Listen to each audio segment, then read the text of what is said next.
Halo anak-anak, Assalamualaikum warahmatullahi wabarakatuh. Selamat pagi, apa kabar hari ini? Nah, masih semangat ya belajarnya hari ini? Nah, sebelum belajar, marilah kita berdoa terlebih dahulu menurut kepercayaan masing-masing. Berdoa dimulai. Berdoa selesai. Pada kesempatan kali ini, kita akan belajar tentang tema 8, lingkungan sahabat kita, dengan subtema 2, yaitu perubahan lingkungan. Dan kita telah sampai pada pembelajaran ke-6.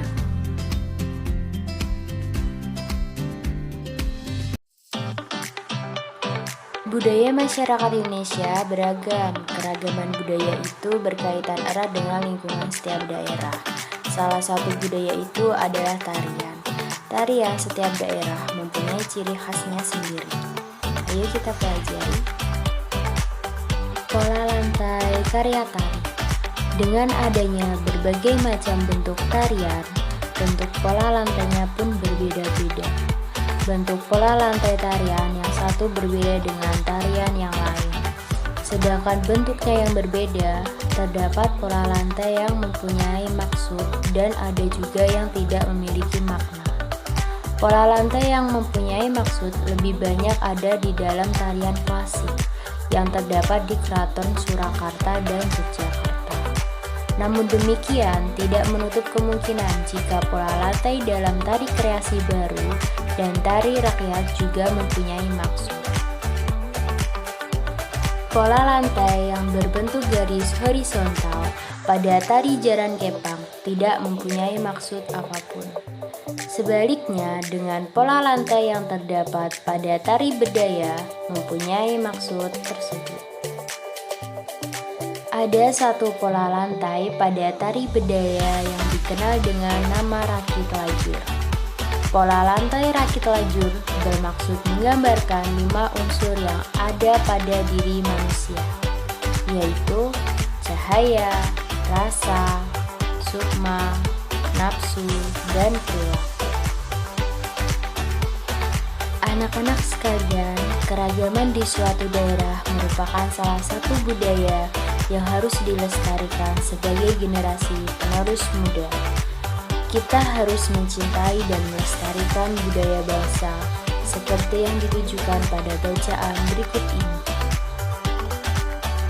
Anak PAUD Aceh tampilkan tarian Jawa untuk menunjukkan cinta tanah air.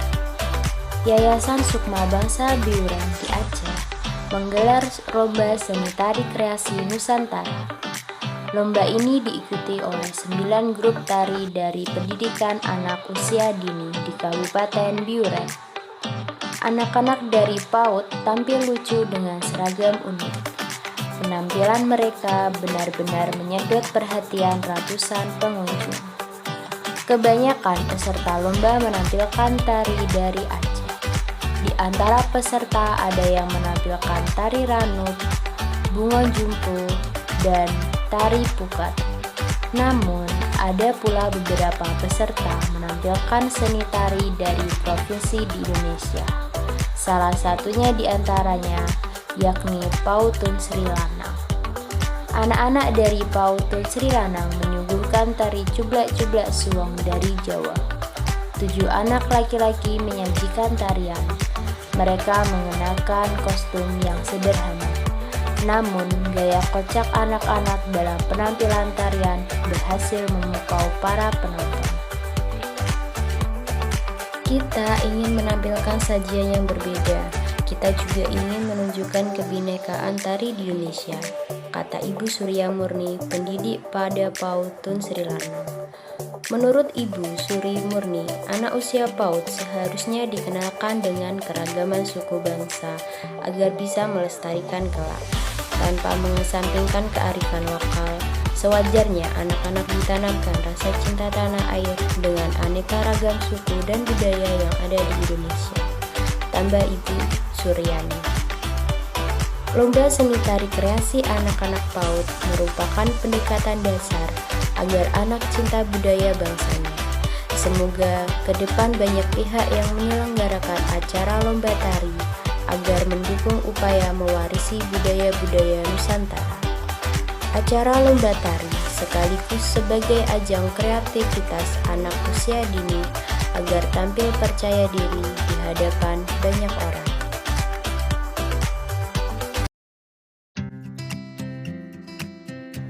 Ada yang tahu tidak bahwa pertunjukan seni tari dapat dilakukan secara tunggal, berpasangan, dan kelompok. Teman-teman sering melihat pertunjukan yang mana? Secara tunggal, berpasangan, atau berkelompok? Nah teman-teman, lihatlah pola pada gambar tari pertunjukan yang dilakukan, yaitu adalah sejajar. Mereka mempunyai pola garis horizontal. Perhatikan gambar yang kedua. Para penari membentuk sebuah garis, yaitu vertikal. Vertikal adalah dari depan ke belakang. Tari berikutnya pasti kalian tahu. Apa tari ini? Ya, benar, tari kecak dari Bali. Penari membentuk garis, yaitu garis lingkaran. Setiap tarian membentuk posisi dengan formasi atau bentuk tertentu. Formasi yang dibentuk oleh penari dalam sebuah tarian disebut pola lantai. Pola lantai adalah garis yang dilalui penari pada saat melakukan gerak tari. Pola garis dasar dalam tari sebenarnya ada dua, yaitu pola garis lurus dan pola garis lengkung. Namun untuk pengembangannya dari garis lurus maupun garis lengkung itu bermacam-macam. Ada yang tahu tidak? Yuk diskusikan. Indonesia merupakan negara yang kaya dengan budaya, mulai dari tarian, musik, hingga tradisi upacara daerah. Keberagaman budaya tersebut harus kita lestarikan. Dengan memiliki beragam budaya, Indonesia dapat dikatakan mempunyai keunggulan dibandingkan negara lainnya. Namun, pada saat ini banyak yang mengabaikan dan melupakan budaya sendiri, seperti tarian tradisional. Tidak sedikit anak muda yang malah lebih senang dengan menarikan tarian modern dibandingkan dengan tarian tradisional. Padahal kita cermati, tarian tradisional di Indonesia itu sangatlah menarik. Lalu, bagaimana caranya agar masyarakat lebih memilih tarian atau budaya di Indonesia? Berikut ini adalah cara untuk melestarikan seni tari di Indonesia. Yang pertama, mengenalkan tarian tradisional sedini mungkin. Yang kedua, menyelenggarakan ekstrakurikuler tari tradisional di sekolah. Yang ketiga, mengadakan lomba tari tradisional antar sekolah. Yang keempat, membuat pertunjukan tari tradisional di tempat umum. Beberapa cara melestarikan adat istiadat di Indonesia. Yang pertama, menggunakan pakaian adat saat acara tertentu. Yang kedua, melakukan upacara adat sesuai dengan aturannya. Yang ketiga, membeli hasil kebudayaan daerah seperti kain dan patung. Keempat, menghargai jenis tarian tradisional dari berbagai daerah. Kelima, mempelajari tarian tradisional. Pelestarian budaya di Indonesia memiliki tujuan untuk semakin memperkokoh jati diri individu dan masyarakat, serta meningkatkan persatuan dan kesatuan di Indonesia. Baik anak-anak, cukup sekian ya penjelasan dari saya. Mudah-mudahan kalian paham dan mengerti. Terima kasih anak-anak, sampai jumpa lagi. Wassalamualaikum warahmatullahi wabarakatuh.